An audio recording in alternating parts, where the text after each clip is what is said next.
नमस्कार, आप देख रहे हैं अपना पसंदीदा नंबर 1 शो बिग बुलेटिन और आपके साथ मैं हूं राज ठाकुर। देश में इन दिनों मेक इन इंडिया को लेकर बड़ा शोर मच रहा है, बड़ी बड़ी बातें हो रही है, लेकिन शायद ये सब कुछ सियासी शिगूफा है। अगर सियासी शिगूफा ना होता तो देश के उपक्रम दम तोड़ने को मजबूर ना होते। देश के कई उपक्रम दम तोड़ चुके हैं और अब बारी एचएमटी की है। एचएमटी बंद होने की कगार पर है। उम्मीद थी कि शायद मनोहर सरकार इसे टेक ओवर करके संजीवनी जरूर दे देगी, लेकिन ये उम्मीदें टूट चुकी हैं।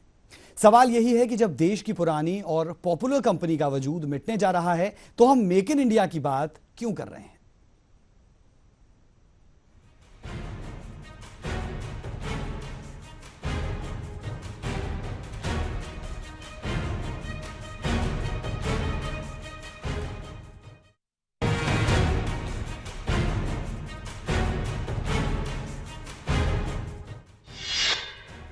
हिंदुस्तान मशीन टूल्स को जीवनदान मिलने की सारी संभावनाएं खत्म हो गई हैं। एचएमटी प्लांट को लेकर मुख्यमंत्री मनोहर लाल की अध्यक्षता में गुरुवार को बैठक हुई, जिसमें हरियाणा सरकार ने एचएमटी को टेक ओवर करने से इनकार कर दिया है। केंद्रीय भारी उद्योग मंत्रालय ने साफ कर दिया है कि एचएमटी पिंजौर को बंद करने की दिशा में कदम बढ़ चुके हैं। हरियाणा सरकार एचएमटी पिंजौर की जमीन हरियाणा स्टेट औद्योगिक एवं आधारभूत संरचना निगम को देने के लिए तैयार हो गई है। HSIIDC इस जमीन पर इंडस्ट्रियल प्लॉट या शेड्स काटकर बेचेगी और इनको बेचने से जो भी आय होगी वो एचएमटी और हरियाणा सरकार के बीच आधी आधी बांटी जाएगी। हरियाणा सरकार ने केंद्र सरकार को इस संबंध में 2 प्रस्ताव सौंप दिए हैं और अब फैसला केंद्र सरकार लेगी। ये इतने सालों से बिगड़ती आ रही है, तो उसमें कुछ ना कुछ जो आज भी हुआ है, कोई ना कोई बात तो है ना, क्योंकि इसमें जितनी प्रोडक्शन हो रही है वो आगे प्रोडक्शन जानी भी चाहिए, सेल भी होनी चाहिए। और आजकल कंपटीशन इतना ज़्यादा है, सब पहलुओं को देखते ही ये तो केंद्र सरकार और इनका मामला है, तो देखते हुए और मैं इनके साथ प्रयासरत हूँ और यहाँ जितने। इस बैठक में एचएमटी ने प्लांट को चलाने का प्रस्ताव रखा था, पर भारी उद्योग मंत्रालय के अधिकारी विश्वजीत सहाय ने साफ साफ कह दिया कि केंद्र सरकार अब एचएमटी पिंजौर को क्लोजर की तरफ चला चुकी है और इस संबंध में कोई बात नहीं होगी। पिंजौर का एचएमटी प्लांट लगभग 847 एकड़ जमीन पर बना है। इस प्लांट का उद्घाटन देश के पहले प्रधानमंत्री जवाहरलाल नेहरू ने किया था। इसके बाद 1971 में यहाँ ट्रैक्टर निर्माण शुरू किया गया। बाजार में आते ही एचएमटी के ट्रैक्टर किसान की पहली पसंद बन गए। देश की हरित क्रांति में एचएमटी ट्रैक्टरों की अहम भूमिका रही है। यहाँ बने ट्रैक्टरों का निर्यात भी किया गया, जिससे कंपनी को भारी मुनाफा हुआ। लेकिन धीरे धीरे कंपनी घाटे में जाने लगी और अब हालात यहाँ तक बिगड़ चुके हैं कि इसके बंद होने तक की नौबत आ चुकी है। दुनिया भर के ट्रैक्टर बाजारों में अपने नाम का डंका बजवा चुकी एचएमटी कंपनी अब बूढ़ी हो चली है, लेकिन इस बूढ़ी कंपनी को सहारा देने की बजाय सरकार इस पर ताला लटकाने का विचार कर रही है। ये कैसा मेक इन इंडिया है जहां विदेशी उद्योगपतियों को रेड कारपेट बिछाकर बुलाया जा रहा है, लेकिन देसी पीएसयूज के प्रति उदासीनता बरती जा रही है। कैमरामैन अजय कुमार के साथ मनोज कुमार, ईटीवी न्यूज, पिंजौर।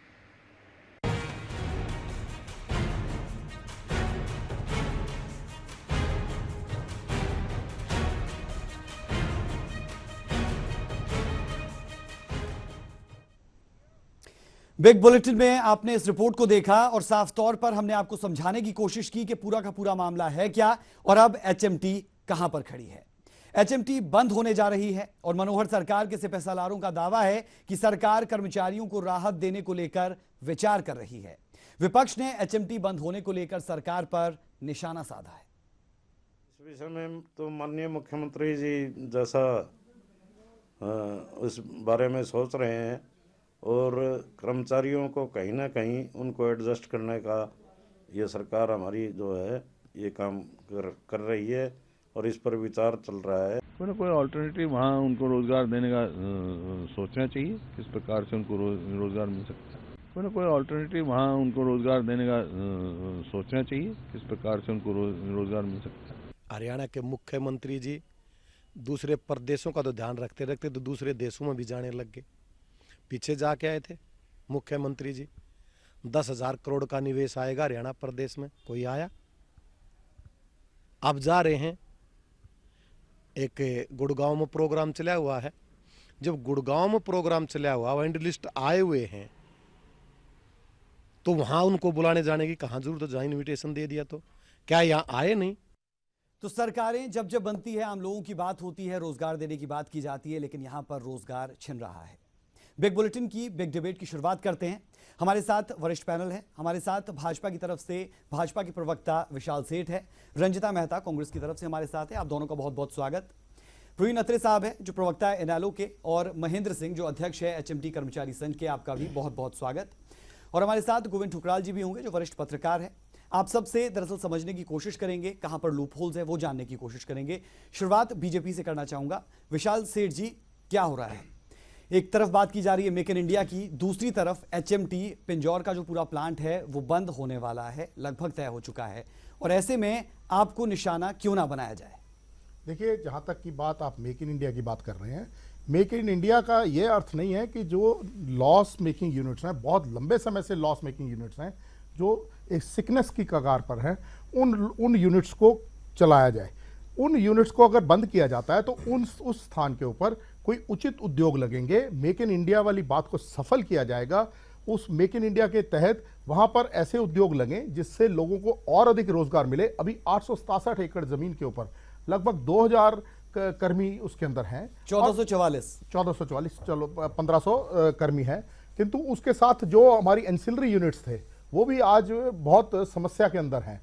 तो आसपास कुछ आपने एक बात कही, मेक इन इंडिया इसमें जुड़ा हुआ आपको क्यों नजर नहीं आ रहा? किसके अंदर? इस पूरी की पूरी, अगर हम एचएमटी प्लांट की बात करते हैं, एक तरफ बात की जाती है कि जो स्वदेशी चीजें हैं हम उन्हें बढ़ावा देंगे, और दूसरी तरफ आप यहां पर कह रहे हैं कि एचएमटी का मेक इन इंडिया से कोई सरोकार ही नहीं। नहीं, मेक इन इंडिया से बिल्कुल सरोकार। आपने पहले मना किया ना? नहीं, मैंने मना नहीं, मेरी बात को समझिए आप क्या मैं कह रहा हूं। मैं ये कह रहा हूं कि 867 एकड़ की प्राइम लैंड, जिसके ऊपर हम किसी समय में 20,000 ट्रैक्टर प्रति वर्ष बनाया करते थे, आज घटकर वो 1250-1300 ट्रैक्टर के ऊपर आ गए हैं। बहुत अच्छी बात आपने कही। अब मुझे आप ये समझाएं कि जो लतिका शर्मा है वो कहती हैं कि पूरे तरीके से हम कोशिश करेंगे कि एचएमटी बंद ना हो, हम प्रयासरत रहेंगे, काम करते रहेंगे, और हम चाहेंगे कि ये बंद ना हो। ये दोहरे मापदंड क्यों है? जो स्थानीय विधायक है वो कहते हैं कि हम पूरे तरीके से काम करेंगे, उसके साथ साथ रतन लाल कटारिया साहब बहुत जोर के वो कहते हैं, और जब कहते हैं तो आवाज दिल्ली तक भी पहुंचती है। उन्होंने कहा था एचएमटी बंद नहीं होगी, लेकिन हो रही है, और आप यहां पर कह रहे हैं कि ये पूरे तरीके से नुकसान में है इसलिए हम कर रहे हैं। नहीं, देखिए, उन्होंने इसको रिवाइव करने का प्रयास करने की बात की थी, परंतु जो आपके फाइनेंशियल एक्सपर्ट्स हैं, जो टेक्निकल एक्सपर्ट्स हैं, उन्होंने इस बात को, सारी बातों को देखते हुए कि बहुत वर्षों से इसके ऊपर काम चल रहा है, वहां के लोगों को रोजगार भी चाहिए, केवल मात्र वहां पर अभी ये 2000 लोगों को या 1500 रोजगार कैसे मिलेगा? क्या होगा? नया इंडस्ट्रियल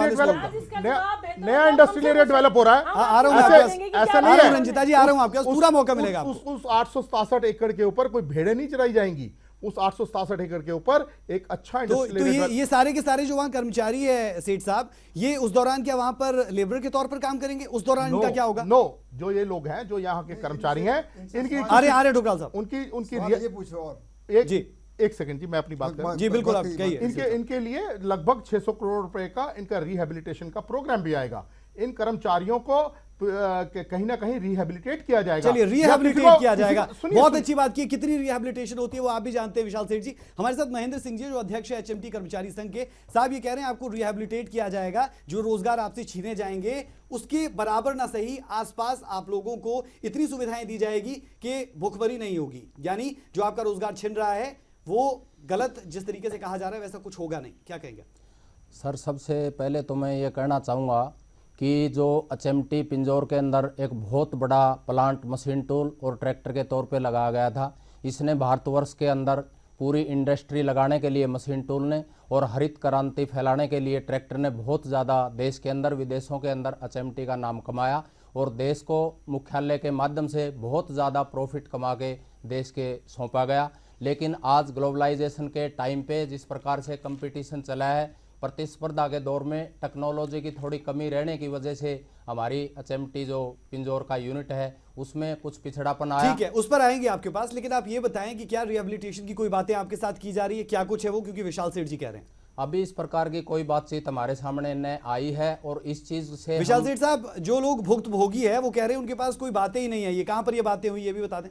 देखिए, एक बात को कि जो एचएमटी का है ये जो मसला, इसके अंदर एक मोटे मोटे रूप से अगर देखा जाए तो यदि ये 750 ट्रैक्टर प्रति मास बनाए तो ब्रेक इवन के ऊपर हम आ सकते हैं। अच्छा, और इतने जो 750 ट्रैक्टर ये लगभग साहब आपने कहा था रिहैबिलिटेशन की बात, उस पर सुनिए, जवाब सुनिए, दें उसी की कि वो बात बता रहा हूं। रिहैबिलिटेशन जो है वो कैसे हो उसके रही है, लिए- कहाँ उसके लिए प्रोग्राम चल रहे हैं, लगभग जो भुक्तभोगी आपके साथ बैठे हैं वो जो- कह रहे हैं उन्हें कोई इस तरह की चीज का पता तक नहीं है। उनको अभी नहीं मालूम, ठीक है, जो ये इन्होंने प्लॉट्स बेचने की बात की है, तो फिर बताया किसको आपने? जो लोग नुकसान में जा रहे हैं उन्हें पता नहीं और आप कह रहे हैं कि रिहैबिलिटेशन हो रही है। सुनिए ना जी, लगभग 600 करोड़ रुपया इनकी, जो मुझे जहां तक जानकारी मिली है कि लगभग 600 करोड़ रुपया इन लोगों का वॉलंटरी रिटायरमेंट का एक्सपेंसेस बनता है। नहीं साहब, देखिए यहाँ पर सुनिए, दिक्कत ये आ रही है। एक रंजिता सेकंड, जी आ रहे हैं आपके पास, बराबर मौका देंगे आपको। हाँ, यहाँ पर विशाल सेठ जी, दिक्कत ये है कि जो लोग इससे पूरे तरीके से प्रभावित हो रहे हैं, अगर आप उन्हें नहीं बताएंगे तो प्रदेश के हालात बिगड़ सकते हैं। बहुत वक्त आपको दिया, वापस आपके पास आऊंगा, लेकिन रिहैबिलिटेशन की बात जो आपने कही वो कहीं से भी सिरे नहीं चढ़ रही। बिल्कुल नहीं। रंजिता मेहता जी, आपसे समझना चाहेंगे कि आप कैसे देख रहे हैं, आप कैसे देख रहे हैं? इनसे एक प्रश्न कर लिया जाए जी आप बोलिए। कि बीजेपी ने जब अपोजिशन में थी तब भी और राज करते वक्त भी इन्होंने कहा था कि हम कोशिश करेंगे, पूरी कोशिश करेंगे, इस यूनिट को बंद नहीं होने देंगे। ठीक है विशाल सेठ साहब, एक छोटा सा जवाब दे दें, क्या वो कोशिशों का दौर खत्म हो चुका है? नहीं, इन्होंने कोशिश की क्या, कौन सी कोशिश की, इसमें क्या फाइनेंसेस लाया, क्या नई टेक्नोलॉजी लाया, कोई चीज नई की, या ये फैसला पहले ठुकराल साहब इकोनॉमिक रिफॉर्म्स पर आएंगे, थोड़ा लेट आएंगे। पहले ठुकराल साहब पूरा उनको पहले करने देंगे, उसके बाद आएंगे। रंजिता मेहता जी आप बताएं कि जब आपकी सरकार थी उस वक्त से लेके घाटे में तो ये कंपनी तब से ही चल रही थी, अगर एचएमटी की बात की जाए। जी मेरे को थोड़ा सा टाइम ज्यादा दीजिएगा। आप बोलिए। विशाल सेठ जी की बात का जवाब वो जो नहीं दे पा रहे थे, मैं आपको बताती हूँ कि लतिका शर्मा जी और सांसद कटारिया क्यों इंटरेस्टेड हैं और इनके ऊपर के सेंटर के बंदे क्यों इंटरेस्टेड नहीं हैं। वो इसलिए इंटरेस्टेड हैं क्योंकि वो आज तक वोट की राजनीति करते आए हैं और यही वोट की राजनीति के नाम पर उन्होंने बहुत सी वोटें एचएमडी लोगों के लिए। और जहां तक बात है एचएमडी का पूरा सिनेरियो, जब से ये यूनिट शुरू हुआ था, पहले ये बहुत प्रॉफिटेबल यूनिट था। अच्छा। और जो नवरत्न कहा जाता है, 9 कंपनियां जो विदेश की हमारी बहुत फेमस है, उसमें से एक नाम एचएमडी का भी था। ठीक है। और कब से ये पूरे तरीके से जो है डिक्लाइन में गया, वो भी बता दें। मैं आपको पूरा बताती हूँ। जब 1990 में इसके एम्प्लॉइज जो थे 8000 थे उससे पहले, उसके बाद इनकी मैनेजमेंट की गलतियों की वजह से ये जो यूनिट था सिक होना शुरू हो गया और एम्प्लॉय आज घटते घटते 1500 आ गए हैं। और ये सब कुछ कब से लेके चल रहा है रंजिता जी? आप एक बात बताएं। राज में समय दीजिए, पूरी बात आप बोलिए। ठीक है, बोलिए। ये जो यूनिट आज 1500 एम्प्लॉय रह गए हैं, इन्होंने 2-3 बार बीच में इनकी मैनेजमेंट ने वीआरएस स्कीम्स निकाली और लोगों को कंपल्सरी वीआरएस लेने के लिए मजबूर किया, कंपनसेशन दिया, वो दिया। उसके बाद 2013 में कांग्रेस पार्टी ने इसकी रिवाइवल के लिए पूरी कोशिश की और हमने इस यूनिट को 1083 करोड़ रुपया रिवाइवल के लिए। और अच्छा चलिए ठीक है, मेरे को रोकना पड़ेगा आपको। कारण ये है कि जो आप 1083 नहीं 81 है, जो 1081 करोड़ आए थे उसका हुआ क्या था वो बताएंगे हमारे दर्शकों को। एचएमटी के लिए आए थे, केंद्र की तरफ से आए थे, ये मैं दर्शकों को बिल्कुल सर। 1081 करोड़ में से 93 करोड़ इनको वर्किंग कैपिटल के लिए दिया गया, जो कुल मिलाकर 45 करोड़ रुपए हाथ में आए थे रंजिता जी। और जो पैसा था जो केंद्र से आया था, वो केंद्र को ही वापस चला गया था। सर आप मेरे को पूरी डिटेल बताने देंगे प्लीज? चलिए बोलिए।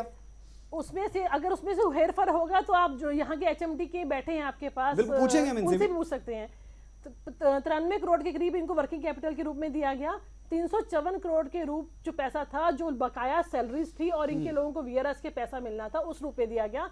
अभी भी सरकार के पास 200 करोड़ रुपया जो इनकी डेवलपमेंट के लिए था वो अभी भी पेंडिंग पड़ा हुआ है। अच्छा। आज जो हालात एचएमटी के हैं उनको सिर्फ 150 करोड़ की जरूरत है जिससे कि उसका सर्वाइवल हो सकता है। अगर वही पैसा सरकार रिलीज कर दे तो एचएमटी सर्वाइव कर सकती है। अब मुझे रंजिता जी एक बात बताइएगा, आपको शायद मौका बराबर मिल गया कि आप बात कर रहे हैं कि पूरे तरीके से जो भाजपा है वो इसके लिए जिम्मेदार है। मैं आपसे इत्तेफाक नहीं रखता, कारण आपको बताता हूं कि 90 से लेकर डिक्लाइन शुरू होता है। और अगर हम बात जम्मू कश्मीर की करते हैं या फिर हैदराबाद की करते हैं या फिर उत्तराखंड की करते हैं, जो वहां के कर्मचारी होते थे, आप वहां पर बंद करने के बाद कर्मचारियों को यहां भेजते थे, जिसके कारण होता क्या था कि लोड बढ़ जाता था, यानी प्रोडक्शन ऑफ कॉस्ट जो थी वो बढ़ जाती थी और कॉस्ट जो थी वो उतनी रहेगी। और इसके कारण होता क्या था कि कंपनी को नुकसान होता चला गया। तो ये अब से नहीं हो रहा, जब सरकार आपकी थी तब भी ये होता रहा है, तभी से ये होता रहा है। राज कांग्रेस पार्टी ने कभी भी इस यूनिट को बंद करने या खत्म करने की नीति नहीं अपनाई।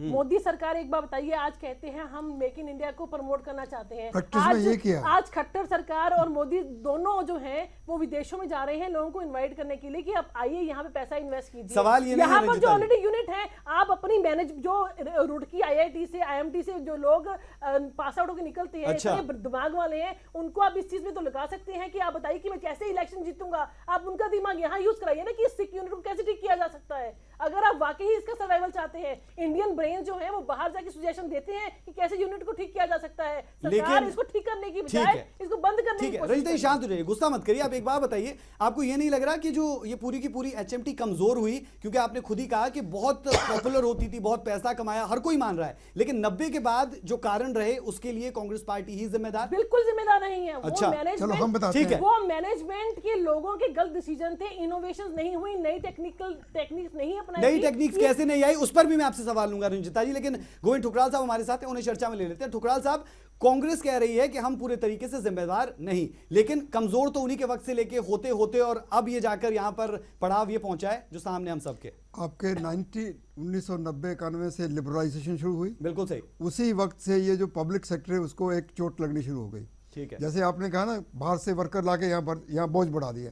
एक सिस्टमेटिक प्लान ढंग से दिल्ली में जो बैठे थे मिनिस्टर और बाकी लोगों ने, उन्होंने बड़े प्लान ढंग से इस पे बोझ डाला वर्कर्स का, साथ में टेक्नोलॉजी को अपडेट नहीं किया, साथ में जो कैपिटल इन्वेस्टमेंट चाहिए थी उसको विड्रा करते गए। इसको बड़े सिस्टमेटिक ढंग से सिख किया गया। एक मैं आपको एग्जांपल देता हूँ, आसनसोल में गवर्नमेंट ऑफ इंडिया की साइकिल कॉर्पोरेशन ऑफ इंडिया का यूनिट है, वो रॉबिन हुड और हरकुलिस नाम के बहुत मशहूर साइकिल बनाते थे, बहुत बढ़िया साइकिल। उसको ऐसे बंद किया गया कि वहाँ से फाइनेंशियल पावर विड्रा के दिल्ली के एक डिप्टी सेक्रेटरी के हाथ में दे देगी। उससे कहा कि इनको अगर पाइप चाहिए लोहे की तो 3 महीने के बाद दो, 4 महीने के बाद दो।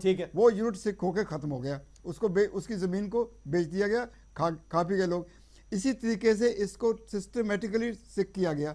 ट्रेजेडी ये है कि जो पार्टी ने सिक किया वो तो सिक करने वाली थी, उसने बाद में 1000 करोड़ से कुछ ज़्यादा पैसे दिए भी, उसमें रख भी लिए, वो रखे भी उन्हीं के वक्त में गए। ये 200 करोड़ की जो बात कर रहे हैं उन्हीं के वक्त में रखे गए। सर वो एक सेकंड सुन लीजिए। तीसरी बात यह है कि बीजेपी ने ये इलेक्शन से पहले, इलेक्शन के दौरान, उसके बाद ये वादा किया था। आज भी इनके एमपी और एमएलए वही वादे दोहराते हैं। ठुकराल साहब आएंगे आपके पास, हमारे साथ अत्रे साहब भी है, उन्हें चर्चा में ले लेते, फिर आपके पास आते हैं। विशाल सेठ जी एक जवाब दे दें थोड़ा सा जी, कि इन्होंने सीरियस तौर पे कोशिश क्या की कि इसको रिवाइव किया जाए। चलिए पहले सेठ साहब आप ही बता दें, जो सवाल आपसे ठुकराल साहब ने पूछा कि रिवाइवल के लिए क्या किया गया। हमारे जो स्थानीय विधायक और स्थानीय सांसद महोदय हैं, उन लोगों का बिल्कुल इस बारे में इन्होंने पूरा अपना प्रयास किया कि ये किसी प्रकार से ये फैक्ट्री चल सके, किंतु कुछ वास्तविकताएं जो टेक्निकल एंड फाइनेंशियल एक्सपर्ट्स ही बता सकते हैं, उसको विधायक या सांसद नहीं बता सकते। उनके राय के अनुसार, उनकी सजेशंस के अनुसार इन्होंने हमारे यहाँ पर लोकल विधायक और सांसद दोनों ने बहुत प्रयास किया, किंतु जब एक वायबिलिटी उनके सिर पे डाल देंगे टेक्नोलॉजी में, नहीं, जब एक वायबिलिटी नहीं बन रही, पूरा करने देते हैं ठुकराल साहब। सुनिए जी, जब एक वायबिलिटी नहीं बन रही, इन्होंने जब एक पीछे भी सरकार ने ये पैसे दिए थे, तब उनका एक साथ में कैप भी था कि हम 10,000 ट्रैक्टर अगर एनुअली बना सकते हैं, तभी ये जो 200 करोड़ वाली बात जो पीछे कह रहे थे वो भी तभी दिए जाएंगे।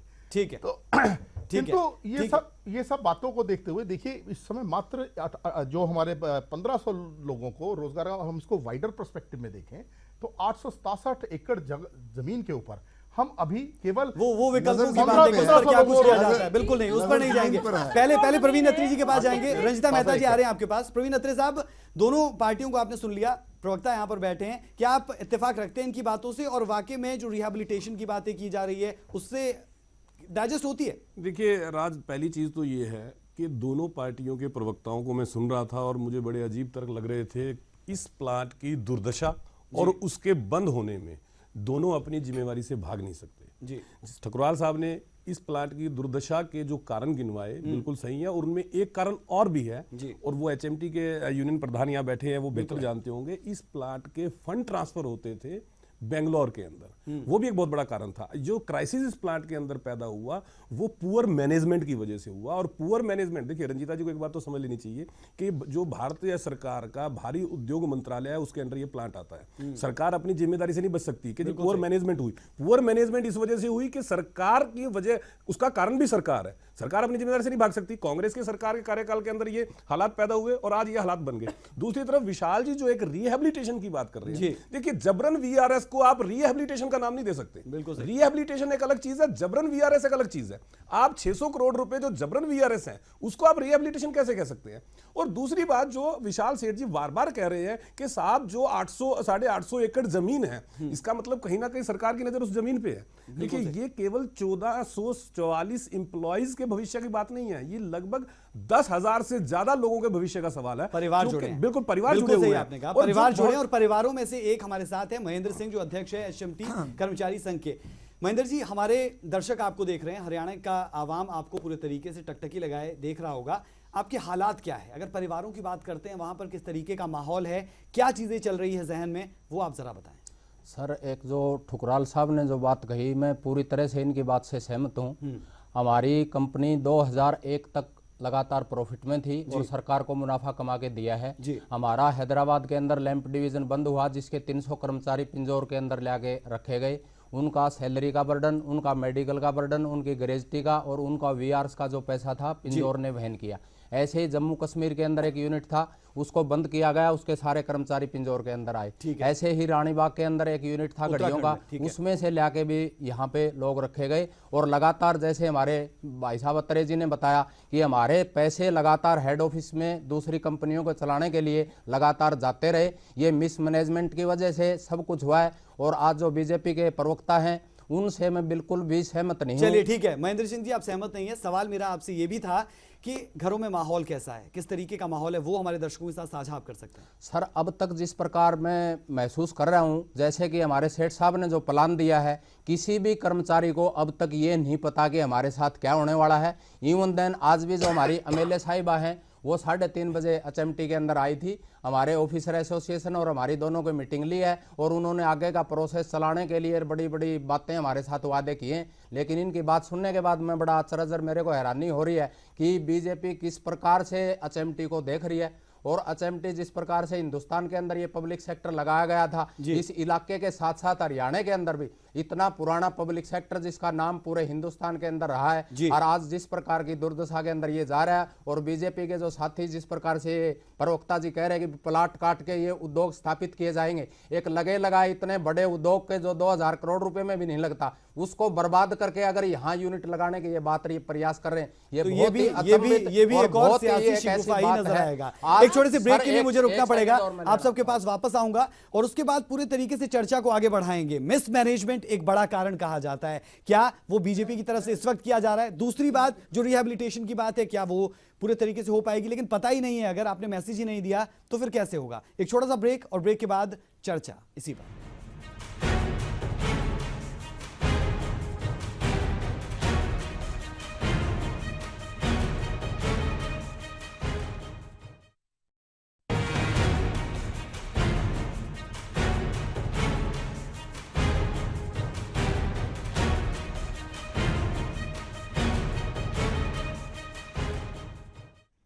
ब्रेक के बाद आपका स्वागत है। बिग बुलेटिन देख रहे हैं आप और बिग डिबेट में हमारे साथ हमारे खास मेहमान भी जुड़े हैं जो अलग अलग तरीके से अपनी बातों को समझाने की कोशिश कर रहे हैं। लेकिन जो एचएमटी के साथ परिवार जुड़े हैं वो इन सब तर्कों को समझ नहीं पा रहे, क्योंकि सवाल रोजगार का है, सवाल आजीविका चलाने का है। रंजिता जी, आपके पास आना चाहूंगा। पूरे तरीके से जो कमजोर करने की प्रक्रिया है एचएमटी को पिंजौर के लिहाज से कम वो कांग्रेस राज में ही हुई है, ये बात हर कोई कह रहा है। सर, अगर आप बिना वजह से कांग्रेस को हर चीज में घसीटना चाहते हैं तो वजह हम आपको बता चुके हैं और बताएंगे। जो अगर हम आज अभी बात कर रहे हैं कि 1400, 1450, 1500 एम्प्लॉई हैं, आज ये 1500 एम्प्लॉई की कहानी नहीं है। आज अगर इस यूनिट की बात की जाती है तो इसके आज 400 डीलर हैं और 400 डीलरों के आगे 15,000 एम्प्लॉई हैं। इसके 500 आगे सप्लायर हैं, उनके आगे 30,000 एम्प्लॉई हैं। तो ओवरऑल अगर हम देखते हैं तो तकरीबन 45,000 एम्प्लॉई तो सिर्फ ये माने गए।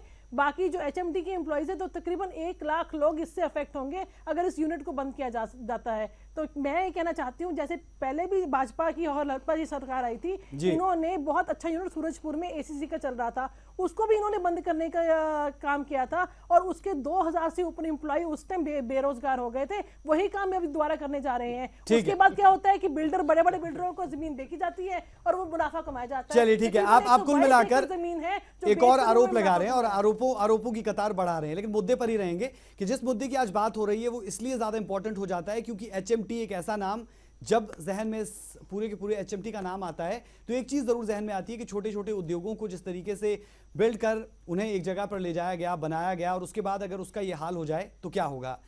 विशाल सेठ साहब, आप कुछ कहना चाहते थे पहले तो रंजिता मेहता जी की बात पर, और मिसमैनेजमेंट का एक छोटा सा नमूना आपने भी पेश किया कि आप कह रहे हैं कि रिहैबिलिटेशन होगी, लेकिन जो ये कर्मचारी है इन्हें खुद पता नहीं, ये मिसमैनेजमेंट नहीं तो और है क्या। मेरी एक छोटी सी बात है, इसके साथ साथ मैं एक मिसकैलकुलेशन भी बता दूं रंजीता मेहता जी की। जी, रंजीता मेहता जी ने अभी बड़े बड़े फटाफट फिगर बना दिए, ये उसको देखते हुए मतलब ये जांचा नहीं कि रियलिटी क्या है। इन्होंने लगभग 1 लाख लोगों का एक आंकड़ा दिया कि इससे 1 लाख लोग प्रभावित होंगे इस इंडस्ट्री से।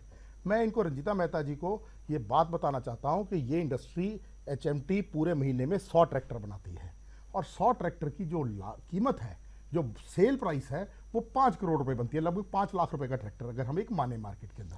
तो मैं इनसे ये पूछना चाहता हूं कि 5 करोड़ की सेल के ऊपर किस प्रकार से 1 लाख लोगों का जीवन उसके ऊपर सर्वाइव कर रहा था, मुझे समझ नहीं आई किन आंकड़ों में। क्यों नहीं कर रहा था, बताइए। क्या आप इस बात से इनकार करते हैं कि इस यूनिट के 400 डीलर हैं? आप इस बात से इनकार करते हैं कि 500 सप्लायर हैं? चलिए ठीक है ना, सुनिए ना, देखिए आप दोनों अगर आपस में बातचीत करेंगे, टोटली कैलकुलेशन आप 5 करोड़ को 1 लाख से डिवाइड करके तो देखिए क्या। चलिए ठीक है, आप दोनों ने एक दूसरे से सवाल पूछ लिए ना, आप दोनों ने एक दूसरे से सवाल पूछ लिए। रंजिता जी, सुनना पड़ेगा, अगर इसी तरीके से बोलते रहेंगे तो डिबेट आगे नहीं बढ़ पाएगा। विशाल सेठ जी, आपने भी जवाब दे दिया रंजिता जी की बात का। अब ये बताएं कि मिसमैनेजमेंट कैसे नहीं है, रिहैबिलिटेशन की बात कर्मचारियों को पता तक नहीं। देखिए, इसके ऊपर पूरा एक वो तैयार किया जा रहा है, हम जो किया जा रहा है। आपने कहा था कि आपके पास आंकड़े भी आ गए थे। देखिए, आंकड़े लगभग ये आए हैं कि 600 करोड़ रुपए अगर हम इनको इनकी वो करते हैं, क्या नाम इनकी, लेकिन आप ही के विधायक तो उनके पास जा रहे हैं और कह रहे हैं कि नहीं, हम आपकी कोशिशें कर रहे हैं, बंद नहीं होने देंगे। मैंने आपको ये बताया था कि वॉलंटरी रिटायरमेंट अगर होती है तो लगभग 600 करोड़ रुपए का उसका खर्चा आता है एचएमटी का।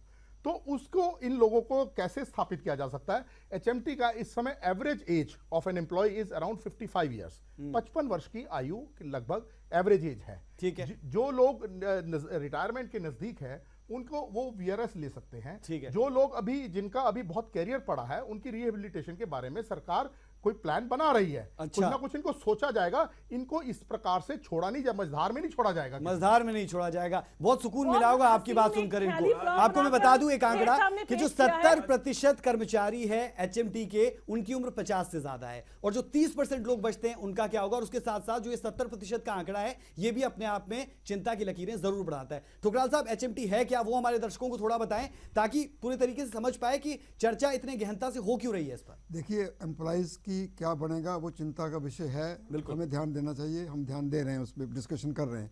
सवाल यह कि एचएमटी की फैक्ट्री लगने के बाद आपका चंडीगढ़ में जो स्मॉल स्केल इंडस्ट्री पैदा हुई, आगे बढ़ी, मोहाली में बढ़ी, पंचकूला में बढ़ी, बद्दी में बढ़ी, 4 शहरों में जो इंडस्ट्रियलाइजेशन हुई है उसका धुरा जो था वो एचएमटी थी।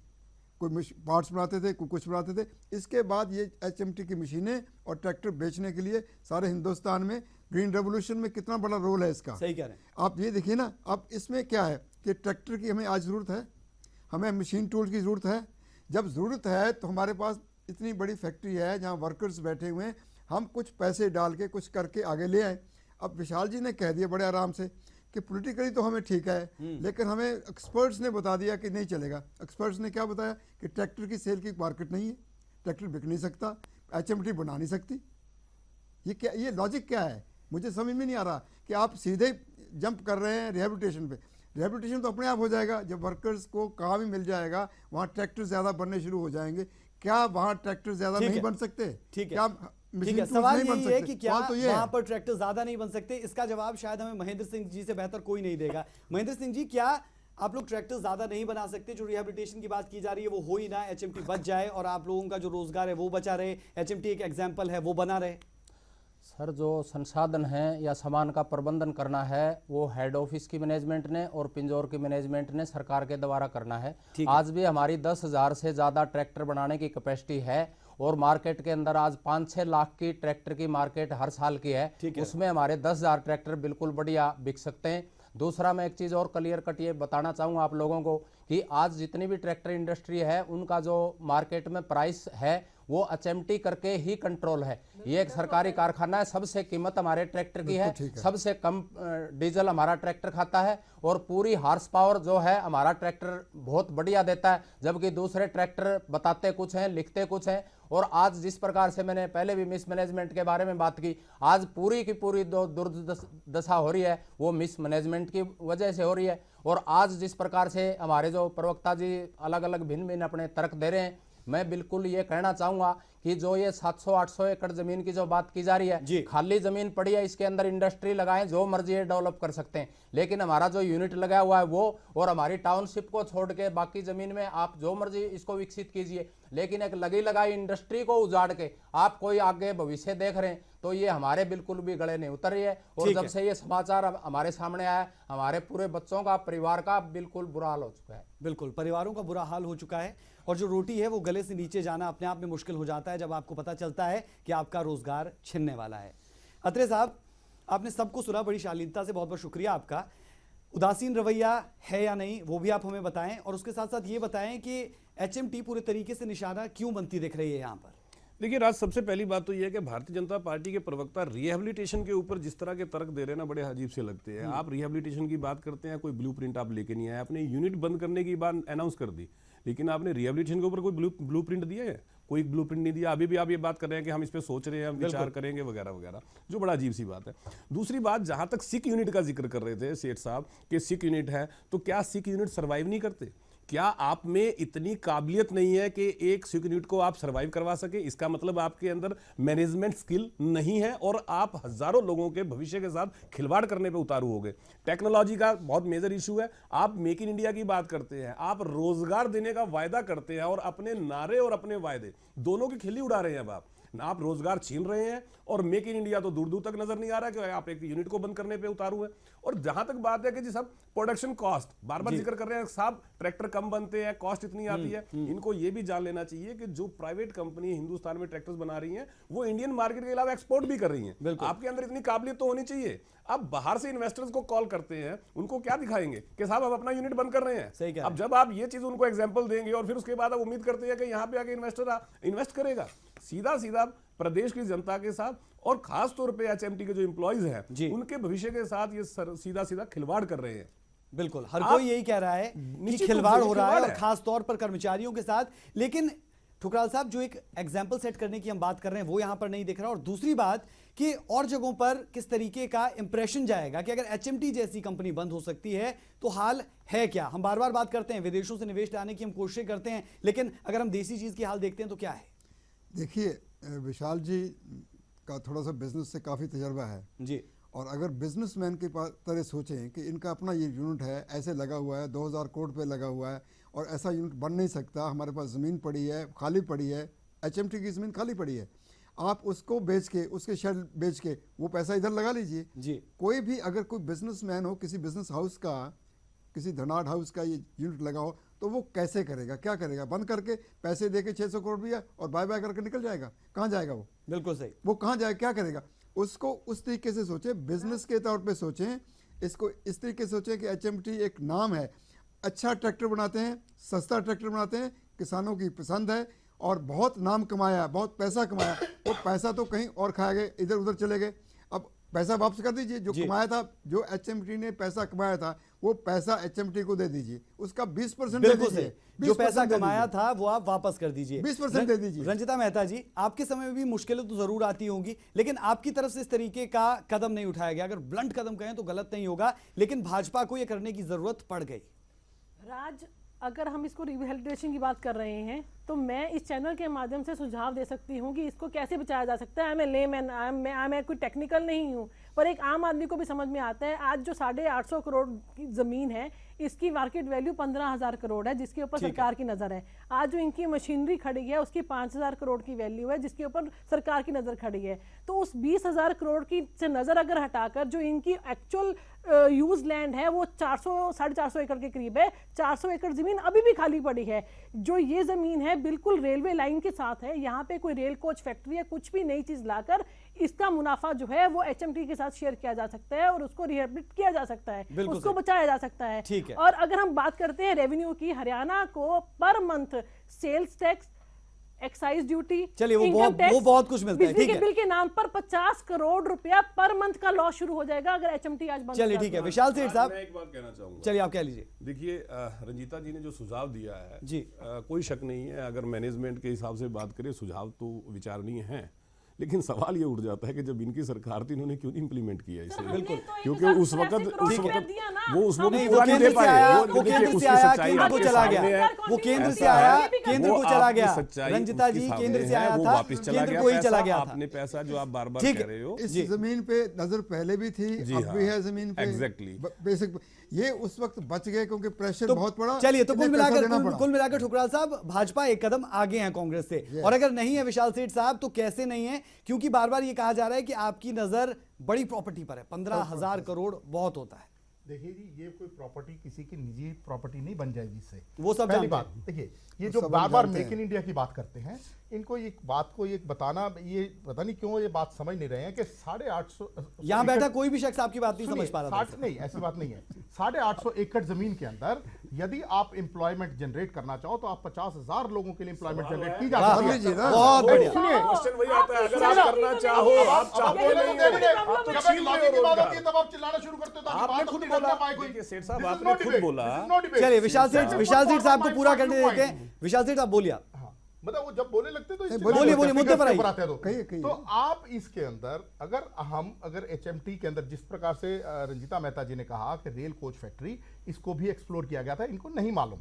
रेल कोच फैक्ट्री वालों ने इस जमीन के ऊपर अपनी रेल कोच फैक्ट्री की वायबिलिटी नहीं बताई थी।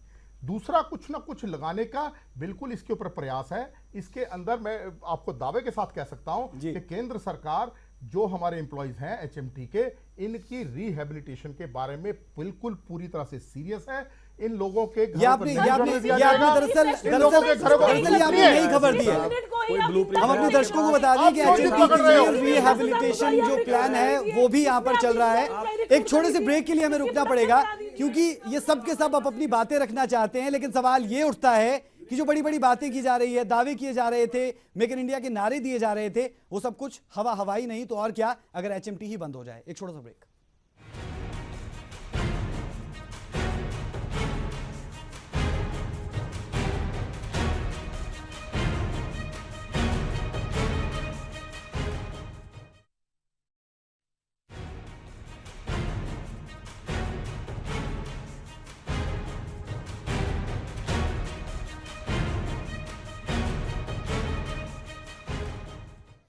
सरकारों का एचएमटी के लिए उदासीन रवैया क्यों रहा, यह सवाल लगातार उठेगा, बार बार उठेगा, क्योंकि हकीकत के आईने में आज सिर्फ एक चीज सामने आ रही है, वो है सरकार का झूठ।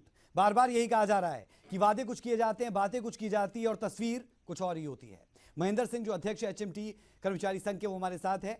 महेंद्र सिंह जी, हम जानना चाहेंगे, 17 महीने से तनख्वाह नहीं मिलती और उसके बाद अब बातें की जाती है कि रिहेबिलिटेट कर दिया जाएगा, यानी एक बात है कि एचएमटी बंद होगी। सर, एक जो रिहेबिलिटेशन वाली जो बात की जा रही है वो बिल्कुल भी सही नहीं है, क्योंकि जिस कर्मचारी की 30 साल से ऊपर नौकरी होगी उसको बेनिफिट उसमें मिलता है। हमारे 500 से ऊपर ऐसे कर्मचारी हैं जिनकी नौकरी 30 साल से और 20 साल के बीच में है।